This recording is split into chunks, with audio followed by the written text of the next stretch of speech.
رب اشرح لي صدري ويسر لي أمري. رب اشرح لي صدري ويسر لي أمري. رب زدني علما. رب إني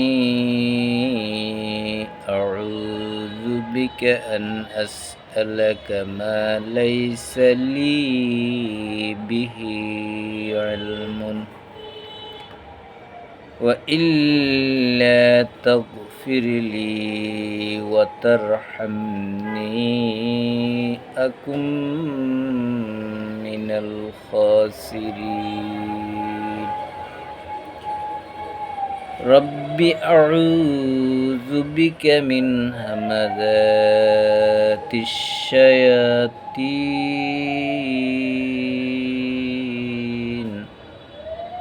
وأعوذ بك رب أن يحضرون.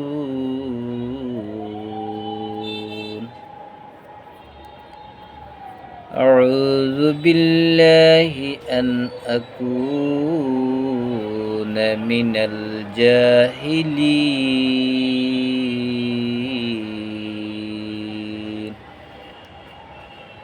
رب إني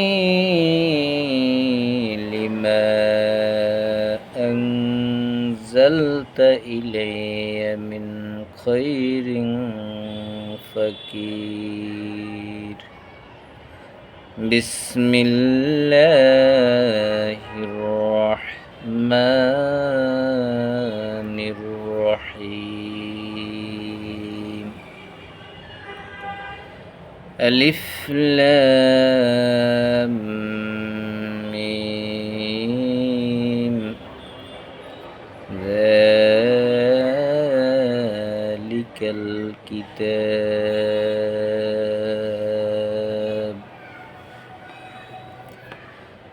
ألف لام ميم. ذلك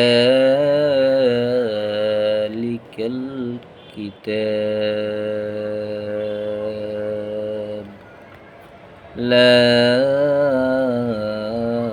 ريب فيه هدى للمتقين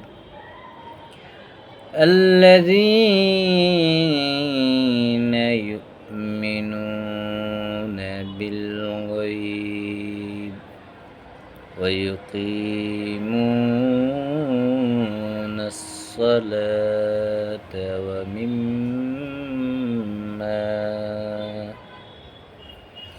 ومما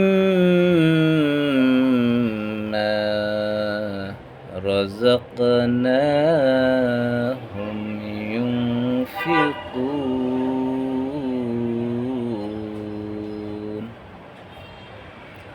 والذين يؤمنون بما أنزل إليك وما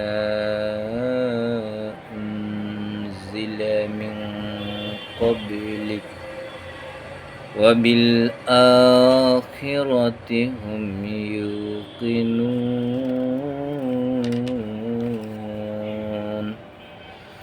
أولئك على هدى من ربهم أولئك هم المفلحون.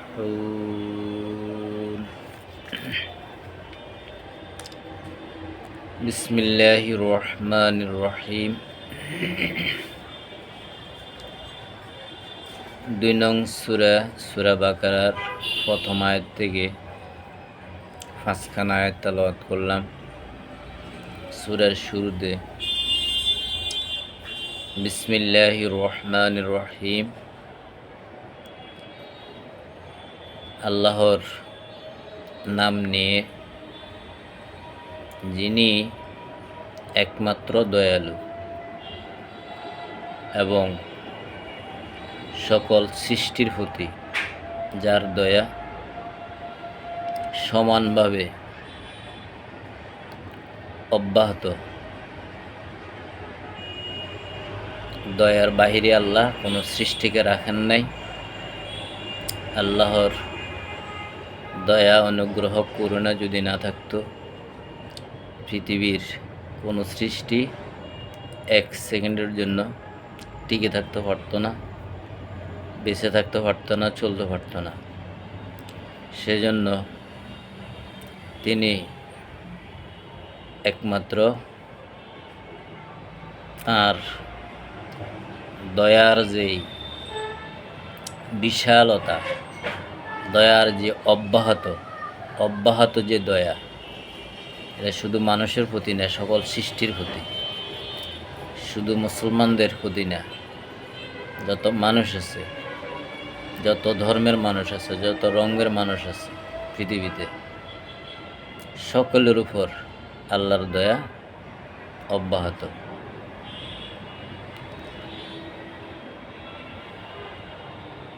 কাকে কি করবেন সেটা তিনি বিচারের দিন, যে দিনের ওয়াদা তিনি করেছেন,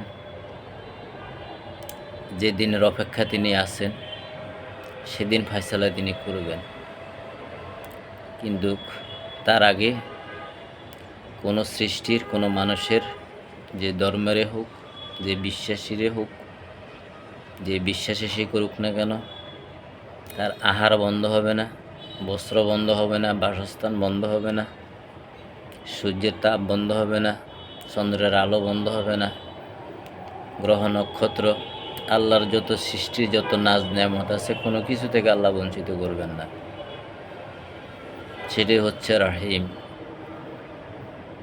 আর এরকম সঠিক দয়া, শতভাগ দয়ার দৃষ্টান্ত আর রহমান ছাড়া পৃথিবীতে আর কোনো সৃষ্টির পক্ষে সম্ভব না। সেজন্য সে আল্লাহর নাম নিয়ে, আল্লাহর কিতাবের 2 নং সূরা বাকারা, আলিফ লাম মিম, বিচ্ছিন্ন 2টি অক্ষর, যার অর্থ আল্লাহ নিজেই গোপন রেখেছেন, আল্লাহ ভালো জানেন। এরপরে জালিকাল কিতাব খোলা হলো, মানুষের জন্য যে কিতাব নাজিল করেছেন, সেই কিতাব আমি খুললাম, পড়তে বসছি। জালিকাল কিতাব, আমার সামনে যে কিতাবটি আমি খুললাম, লা রাইবা ফীহি, লা রাইবা, নাই অকল্যাণের কোনো কিছু, ফীহি, এই কিতাবটার মধ্যে। যে কিতাবটা আমি খুলে বসেছি, এই কিতাবটার মধ্যে অহেতুক বিনা প্রয়োজনে মানুষের অকল্যাণ হবে, মানুষের জীবনে প্রয়োজন হবে না, এমন কিছুই এই কিতাবে লিখিত হয় নাই, লিপিবদ্ধ আল্লাহ করেন নাই। এটি হচ্ছে এই আয়াতের অর্থ। হুদাল লিল মুত্তাকিন, তো যে কিতাব আমি খুলছি, যে কিতাবের মধ্যে অকল্যাণের কোনো কিছুই নাই, মানুষের ক্ষতি হবে এমন কোনো কিছু বর্ণনা, এমন কোনো কিছু লিখিত এই কিতাবে হয় নাই। হুদাল লিল মুত্তাকিন, মুত্তাকিনদের জন্য, চাই সে পুরুষ হোক, নারী হোক, যে কোনো লিঙ্গের হোক, যে কোনো ধর্মের হোক, যদি সে মুত্তাকি হয় তাহলে তার জন্য এই কিতাবে কতগুলো পদ্ধতি আছে, নিয়ম নীতি আছে, কতগুলো গাইড আছে, আল্লাহর পক্ষ থেকে কতগুলো সেই মুত্তাকিদের প্রতি, মুত্তাকির জন্য কতগুলো মেসেজ আছে। এর বাইরে অহেতুক কোনো কিছু, অপ্রয়োজনীয় কোনো কিছু, অকল্যাণকর কোনো কিছু এই কিতাবে নেই।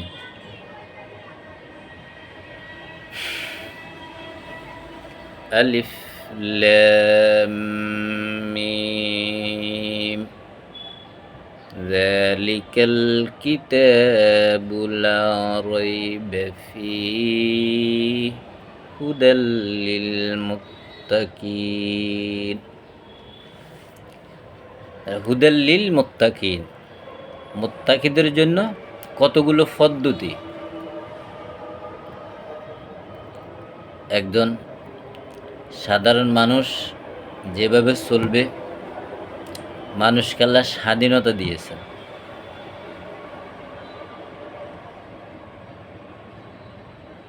বোধ শক্তি দিয়েছেন, যে বোধ শক্তি একটা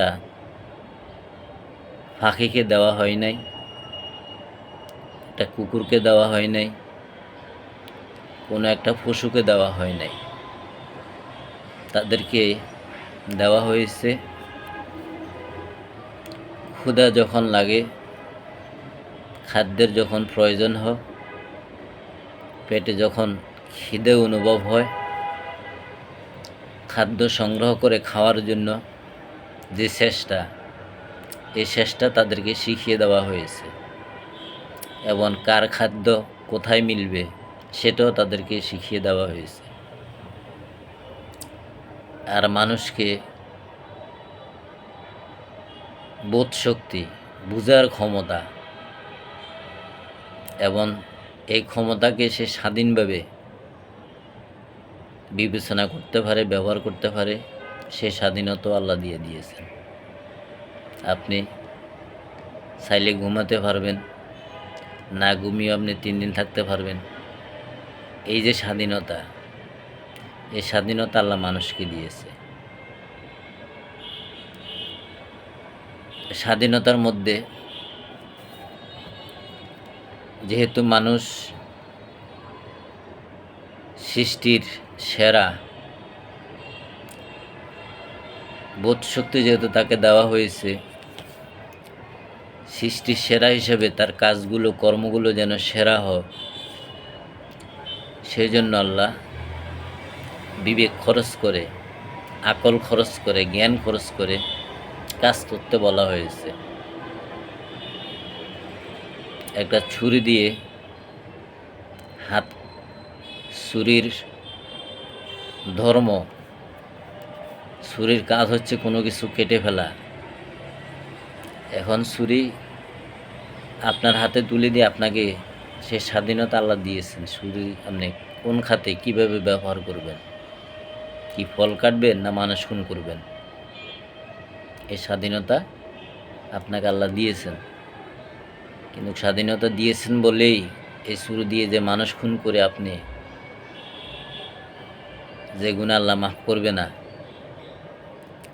এত বিশাল গুনাহ আপনি করবেন, সেই জন্য বোধ শক্তি দেওয়া হয়েছে, বুঝ দেওয়া হয়েছে, আকল দেওয়া হয়েছে, বিবেক দেওয়া হয়েছে। ব্যবহারের জন্য যে জামা কিভাবে বানাবেন, কিভাবে পরবেন, উল্টো গায়ে দিবেন না স্বাভাবিক যেভাবে গায়ে দিলে সুন্দর হয়, সামাজিকতা রক্ষা হয়, সেভাবে গায়ে দিবেন, সেটাই হচ্ছে বিবেক, সেটাই হচ্ছে বুঝ, সেটাই হচ্ছে আকল। তো স্বাধীনতা দিয়েছেন বিদায় যেখানে সেখানে স্বাধীনতার অপব্যবহার যাতে না হয়, সেজন্য এই মানুষের বিবেক, মানুষের বোধ, মানুষের যে সীমিত জ্ঞান, এই জ্ঞানের সীমানা যেখানে শেষ, সেখানে আল্লাহ পদ্ধতি দিছেন, সামনের পদ্ধতি। আর এই পদ্ধতি যদি আল্লাহ না দিতেন, কিয়ামত পর্যন্ত যত মানুষ এই পৃথিবীতে আসবে, পিছনে যারা চলে গেছে, সময়ের রূপান্তরে পরিবর্তনের সাথে সাথে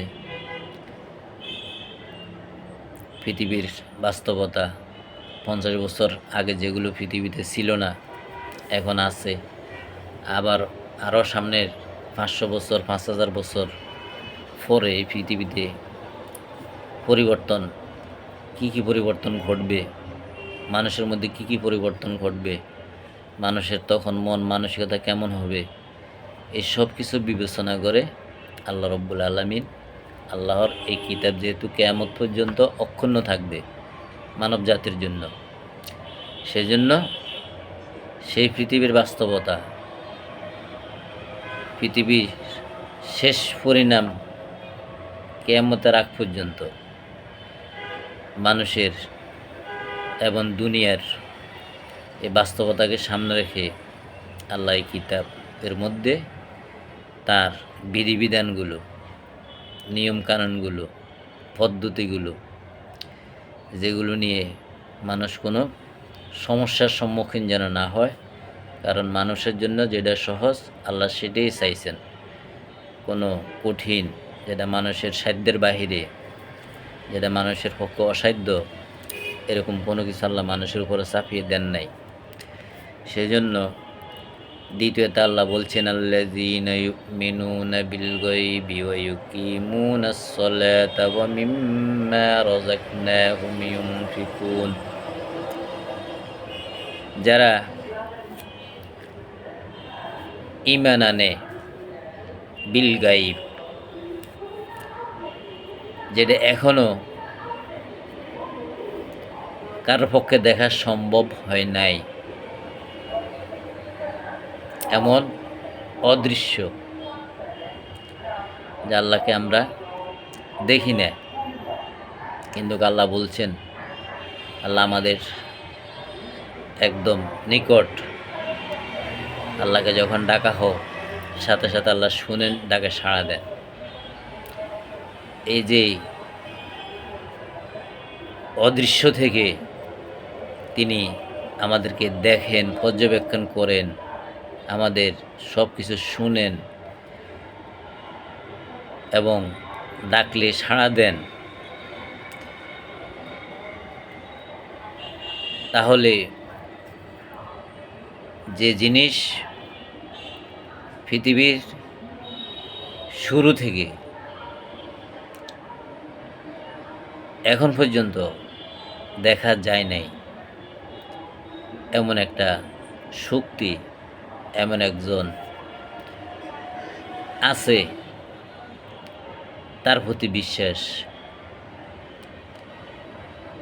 তার প্রতি বিশ্বাস, এটাই হচ্ছে ঈমান, এটাই হচ্ছে বিশ্বাস, যেটা এখনো দেখা যায় নাই।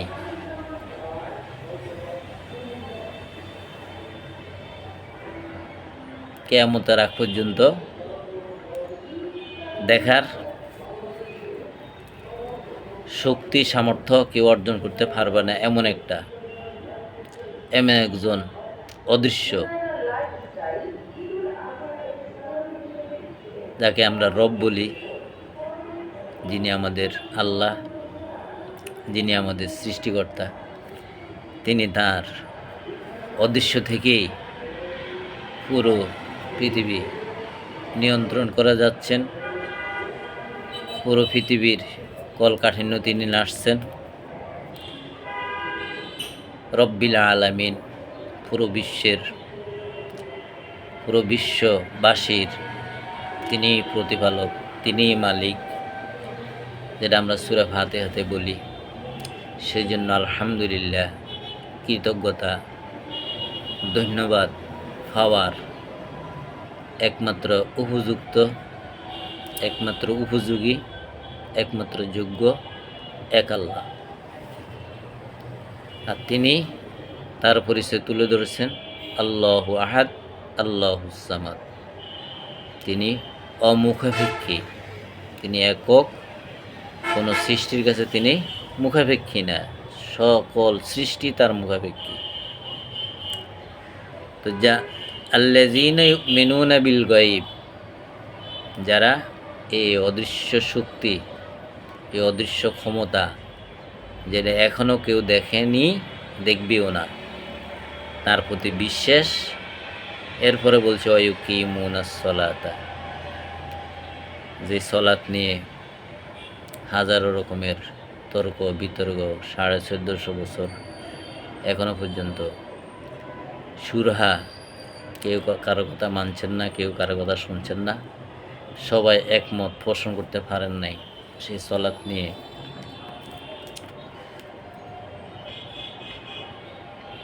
তৃতীয় আয়াতে সেই সলার শব্দ, যে সলার শব্দকে আমরা নামাজ বলি, এবং এখান থেকে আমরা 5 ওয়াক্ত নামাজ পড়ি, কেউ মসজিদে, যে যেখানে পড়ি। মূলত হুদাল্লিল মুত্তাকিন, মুত্তাকিদের জন্য কতগুলো পদ্ধতি। তো এই পদ্ধতি যদি আল্লাহ নির্ধারণ করে দিতেন, যারা বলে যে কোরআনে নামাজের কোনো পদ্ধতি নাই, সময়ের পদ্ধতিও বলা নাই, রাকাতের পদ্ধতিও বলা নাই, ওয়াক্তের পদ্ধতিও নিয়েও মতভেদ আছে। যেহেতু হুদাল্লিল মুত্তাকিন, মুত্তাকিদের জন্য কতগুলো পদ্ধতি হচ্ছে এই কিতাবে লিখিত আছে। তো এই সলাতের পদ্ধতি যদি আল্লাহ কোরআনে দিতেন, যে নামাজের বাহিরে ভিতরে মোট 13 ফরজ, বাহিরে 7 ফরজ, ভিতরে 6 ফরজ, যে দাঁড়াইয়া নামাজ পড়া, রুকু করা, সিজদা করা, কেরাত পড়া, শেষ বৈঠক, তো দাঁড়াইয়া নামাজ পড়া ফরজ। এখন এইটা যদি আল্লাহ নিজে বিধান করে দিতেন, তাহলে যে লোকটা আইসিইউতে লাইফ সাপোর্টে আছে নামাজের সময়, এই লোকটা দাঁড়াইয়া নামাজ পড়া কি কখনো সম্ভব? যে লোকটার একটা পা নাই, এমন লোকও আছে 2টা পা নাই, এই লোকটা কি কখনো রুকু করা সম্ভব? এই লোকটার দ্বারা কি কখনো সিজদা করা সম্ভব? এই লোকটা কি কখনো দাঁড়িয়ে নামাজ পড়া কি সম্ভব? তো এরকম সমস্যার সম্মুখীন হতো মানুষ। সেই জন্য যে আল্লাহর সাথে বান্দার যে কানেকশন, আল্লাহর সাথে বান্দার যে যোগাযোগ, আল্লাহর সাথে বান্দার যে কানেক্ট, ইব্রাহিম আলাইহিস সালামকে যখন নমরুদ আগুনে নিক্ষেপ করলেন, আর সেই ইব্রাহিম আলাইহিস সালাম যে উত্তপ্ত আগুনে নিক্ষিপ্ত হলেন, যেটা কোরআনে উল্লেখ আছে, সেখানে তার একটা পশম পর্যন্ত আগুন টাচ করতে পারে নাই, তিনি কোনো কষ্ট সেখানে পান নাই। এই যে তিনি সেখানে আগুনে, শুনেছি অনেক দিন ছিলেন, তো এই যে অনেক দিন সেখানে আগুনে তিনি ছিলেন, বা যতক্ষণই ছিলেন, সেখানে কি তিনি কোনো ওযু করার চান্স পেয়েছেন? সেখানে কি কেবলামুখী হওয়ার কোনো সুযোগ পেয়েছেন? সেখানে কি কোনো রুকু সেজদা করার কোনো সুযোগ ছিল? তো সেখানে যে তিনি আল্লাহকে ডাকলেন, সাথে সাথে আল্লাহ তার ডাকে সাড়া দিয়ে আল্লাহর এবং ইব্রাহিমের সাথে আল্লাহর যে কানেক্ট, আল্লাহর যে সম্পর্ক, যে সংযোগ, যে যোগাযোগ,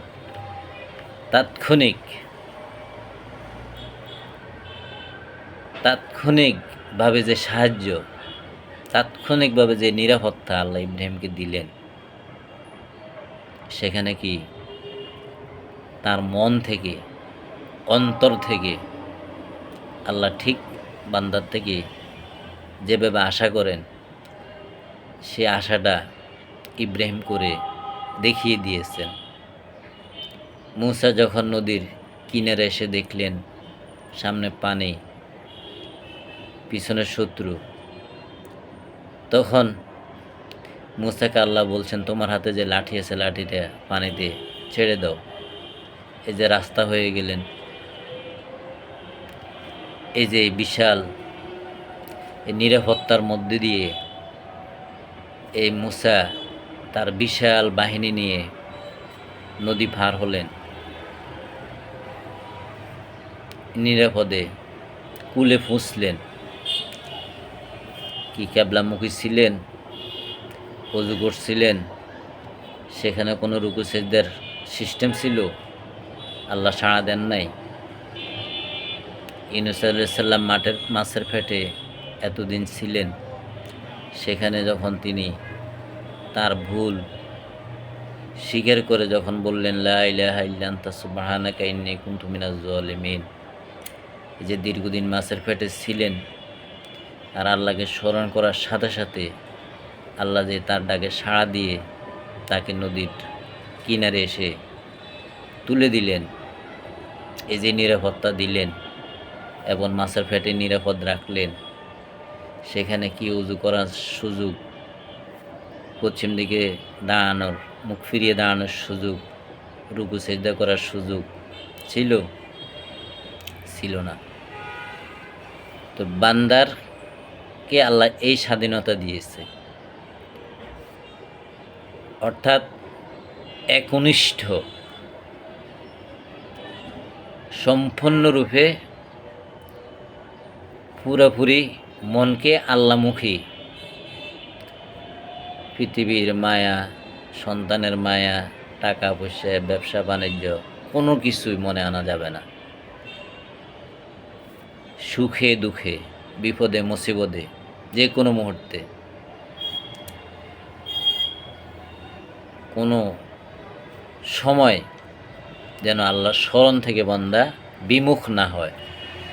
সুখে থাকলে যেরকম স্মরণ করবে, বিপদে মুসিবতে, বিপর্যয়ের সময়ও আল্লাহকে যখন স্মরণ করবে, তখন আল্লাহ তাৎক্ষণিকভাবে সাথে সাথে সাড়া দিবেন। এর দৃষ্টান্ত আল্লাহ কোরআনের রাখছেন, রয়েছে। তো সেজন্য আল্লাহ এই সলাতের কোনো পদ্ধতি মানুষের জন্য যদি নির্ধারণ করে দিতেন কঠিন হয়ে যেত। সেজন্য এই স্বাধীনতা আল্লাহ মানুষকে দিয়ে দিয়েছেন। আবার যেখানে স্বাধীনতা নিয়ে বিপর্যয় ঘটবে, বিপদ ঘটবে, সেখানে আল্লাহ পদ্ধতি দিয়ে দিয়েছেন। যেমন স্ত্রী তালাকের ব্যাপারে আল্লাহ এখানে পদ্ধতি দিয়ে দিয়েছেন, বিধান দিয়ে দিয়েছেন। কোন অবস্থায় তালাক দেওয়া যাবে, কোন পর্যায়ে গেলে এবং কিভাবে দিতে হবে। আবার হক বন্টন, ছেলে কতটুকু পাবে, মেয়ে কতটুকু পাবে, মার অংশ কতটুকু, ভাইয়ের অংশ কতটুকু, পুরা বিস্তারিত। আবার মানুষের জন্য কোনটা খাওয়া হারাম, রক্ত, শূকরের গোশত, মৃত ব্যক্তির, মৃত জন্তুর, প্রাণী। আবার যদি সে অক্ষম হয়, অপারগ, যে খাদ্যর সংগ্রহর করতে সে পারে নাই, ক্ষুধার যন্ত্রণা, সে কাতরাচ্ছে, এই অবস্থা যদি সে যদি সে সীমা লঙ্ঘনকারী না হয়, এটা তার পক্ষে কি গুনাহ হবে না? এটাও আল্লাহ কোরআনে পদ্ধতি বলে দিয়েছেন। তো যেগুলো নিয়ে সমস্যা হবে, যেগুলো নিয়ে মানুষ বিপদের সম্মুখীন হবে, যেহেতু আল্লাহ মানুষকে বিপদে ফালাতে চান না, মানুষের জন্য যেটা সহজ তিনি এটা চান, যেটা কঠিন এটা আল্লাহ নিজেই চান না। সেই জন্য যেখানে মানুষের বোধ, বিবেক, বুঝ, আকল আর কাজ করবে না, সেখানে আল্লাহ পদ্ধতি দিয়ে দিয়েছেন। হজের পদ্ধতি, রমজানের পদ্ধতি, কখন খেতে হবে, কখন রোজা ছাড়তে হবে, কোন কোন জিনিস বর্জন করতে হবে, এই বিধানগুলা আল্লাহ কোরআনে কোট করছে। যুদ্ধ, বর্তমান আরবের যে অবস্থা, আর 1450 বছর আগের যে অবস্থা, মুসলমানদের সাথে কাফের মুশরিকদের যে দ্বন্দ্ব, মুসলমানদের উপর যে স্টিম রোলার চালু, এত সহজসাধ্য, এখন যেভাবে নামাজ পড়ে এত এত সহজসাধ্য ছিল না। যার কারণে যুদ্ধের সময় নবীজির নামাজ ছিল একরকম, আবার প্রচণ্ড গরম, প্রচণ্ড তাপ, মরু এলাকা, এখন তো সেই এলাকা নাই। 1450 বছর আগে যে আরবের বেদুইন, আরবের মরুবাসী, তখন তাদের যে জীবন মান,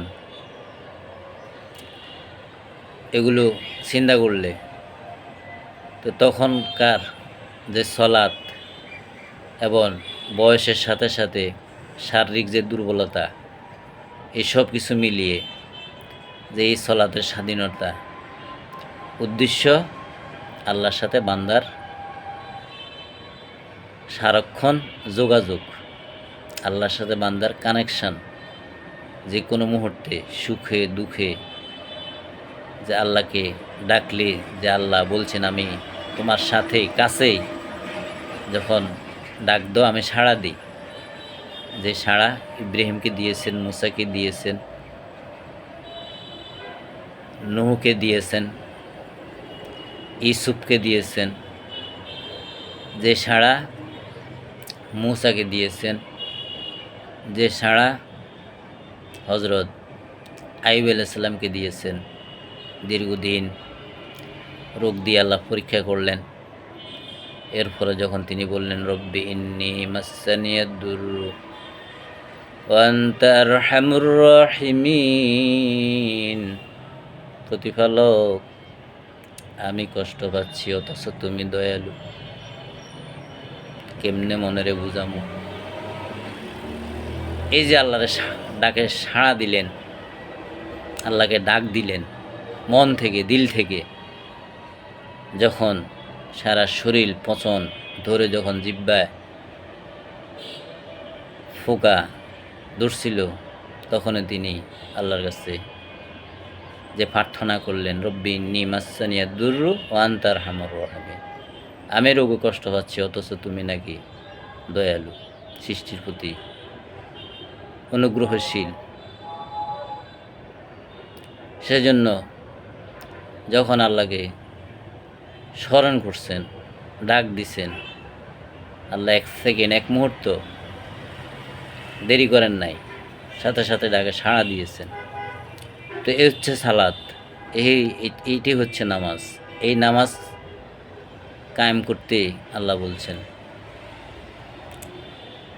ওয়ায়ুকিমুনাস সালাত, সেজন্য যার দাঁড়ায় পড়তে সামর্থ্য আছে, শক্তি আছে, পড়েন, সুযোগ নাই বসে পড়েন, সুযোগ নাই বসতেও পারেন না, বিছানা আইসিইউতে লাইফ সাপোর্ট আছেন, শুয়ে পড়েন।